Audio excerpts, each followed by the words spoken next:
Hey there YouTube, this is King's Court. I am Shrine King, and today we're doing a guide slash review of the GW Tiger P, which is the Tier 8 artillery in World of Tanks for the German tank line. Now, for those who are new or fresh to King's Court, specifically the guide reviews in World of Tanks, essentially all I am doing is I'm going to cover the pros and cons of the tank along with, is it worth it? How does it compare? And then I'll cover a guide of like how to best play the tank or things to do for the tank or in the tank to potentially increase your performance per match. Now, this tank specifically, I guess I'll jump right into, is it worth it? So, because it's the only SPG tank in the German line, my answer is absolutely yes. If you are interested in playing artillery and you really like German lines or you want to play Germans, then, I mean, that's the only option that you have. So that's a pretty simple answer. Now, what about if you compare to other nations and so on and so forth? Well, there are pros and cons to each one, and it all depends really on your kind of play style. But what I will say is that it is highly recommended that if you are a newer player playing artillery, most recommend that you do the American line. And the reason being is it has a how do I put it? It has really high alpha damage. Which means when you hit or close to a target for a hit, it typically does really decent damage. Has high blast radius, which means that way, like tighter targets, gives you a better chance of actually affecting all of those targets. And then on top of that, it also has this, I forget the name of it, but basically it's how far your gun can shift left or right. Before it requires you to move your hull, which would then cause you to lose a lot of your aim by blooming. Now, the American line has a very large like aiming angle, whereas as you can see here, there's two white lines that come out. In the German line, it's not very large. It's not very bad, but it's not very large. So let me go ahead and get into pros for this line. So one, it aims really well. So it actually has pretty fast aim time in comparison to other SPGs. Two, it has decent alpha damage. So it's not the best alpha damage, but it is decent in comparison to many. And three, it's pretty accurate, right? So as you can see here, it's a pretty tight aiming accuracy here for when it's going to fire at a target. And that's pretty much the gist of the pros, right? But I mean, for an SPG, those are kind of all key components to your pros. Now, cons. It is slow. It is really slow. So it actually, if you need to reposition or go somewhere else, yeah, it's going to take you a while to get there, and that does impact like your ability to maneuver around to assist the team. Two, it doesn't really have a good camo rating, and it's because of the fact that it's so big. If you were to compare against a lot of the other SPGs, the size of this one is actually huge. The other ones that are like that is actually like the Soviet SPGs. And the last part would be that angle that I'm talking about for the firing. So like where your gun can actually go. So like here you see I got to shift all the way over. Now, a side note, the good note is that it actually is capable of turning relatively quickly. It's just not able to move forward or backwards very quickly. So it allows you to reposition and aim in on your targets and so on and so forth. And it's not that bad.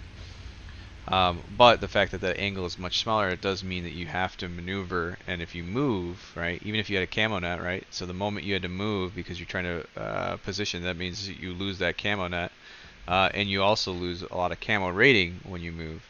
So that means people or enemies, if they are in the area, they actually have an easier time spotting you. So that's pretty much the gist of it. There's not really too much to evaluate for pros and cons when it comes to SPGs, simply because of the fact that, millimeter armor, they're not like heavies, they're not meant to bounce things, so that doesn't really matter. Penetration and things doesn't really matter for it because, hey, I mean, honestly, everything that you're shooting high explosives, and the whole aspect there is it's real high alpha damage to help still burst through armor anyway.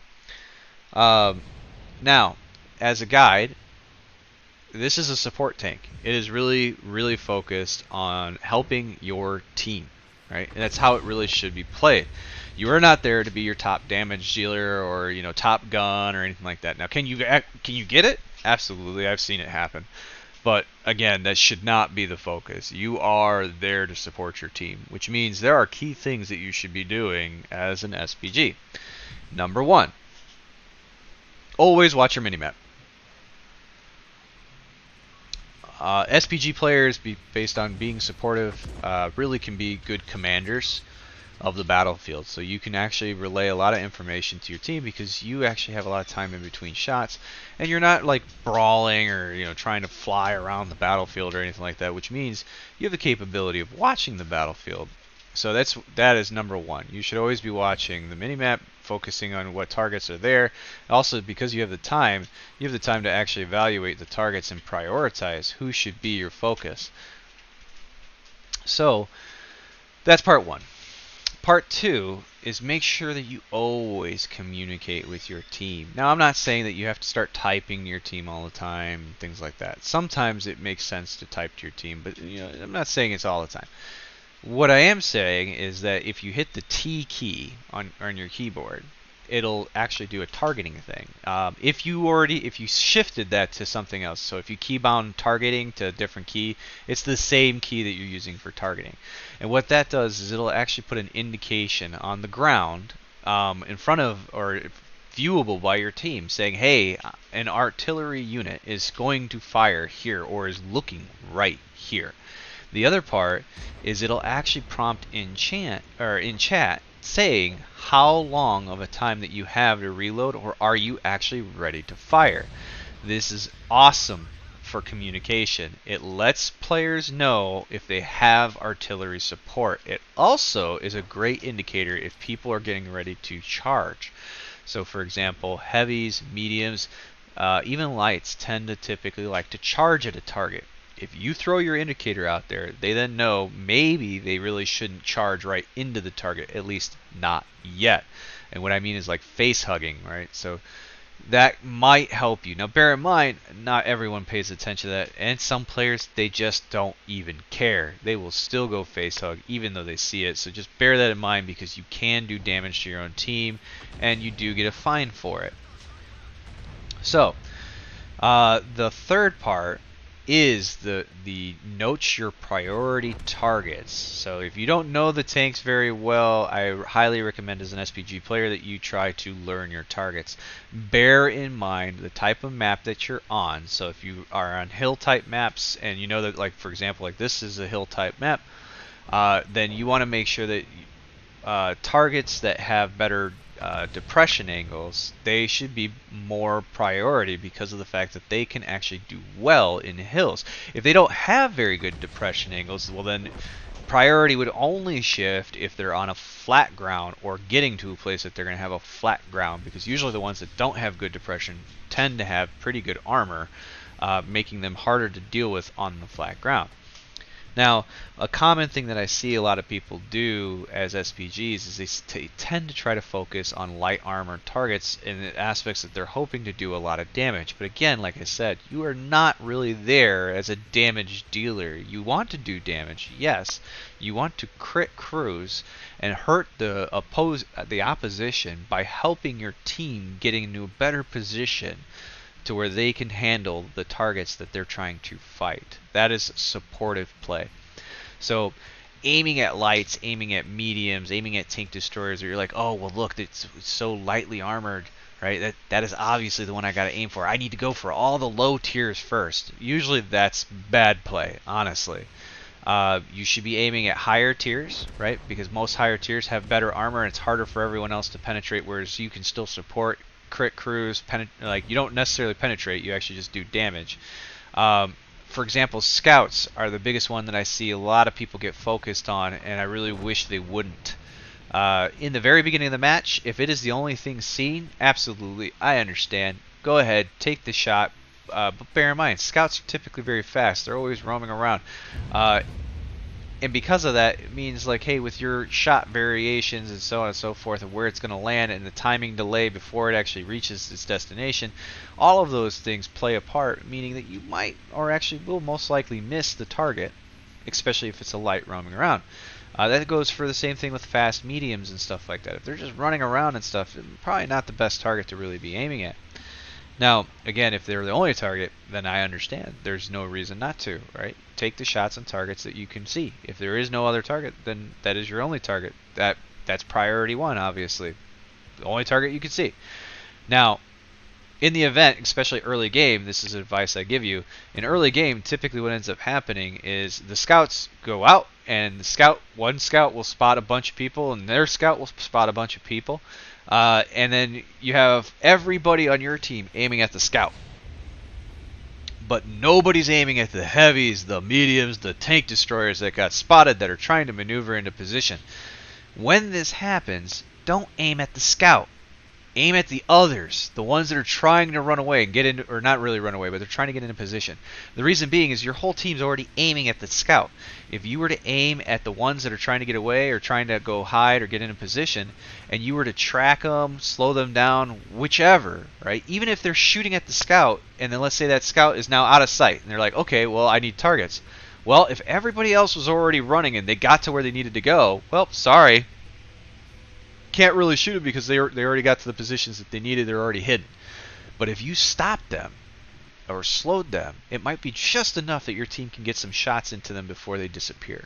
And that is game changing right in the first like 2 minutes of the game. So just bear that in mind. The same thing goes like in for the rest of the game. You're looking at all the priority type, high damage dealing, high armor, ones that are having trouble. And pay attention to how your team is doing, right? If you see that there's a heavy that's got good armor, and it turns out you got 4 people that are going against him, but none of them see to penetrate him, hurt him. Hurt that guy. That guy obviously needs to be a priority, because if you don't, he's going to bully the rest of your guys. The 4 guys that are trying to hurt him but can't. So just and then it's not even necessarily to say that you're going to do a lot of damage or anything like that. It's just to say that you can do enough to keep him either back and not being able to bully as much as he would want to. There's all sorts of reasons to do that. So those are the 3 key things that I would recommend when you're playing artillery. So again, always look at your minimap. Always try to communicate and call your targets, right? Reload time, so on and so forth.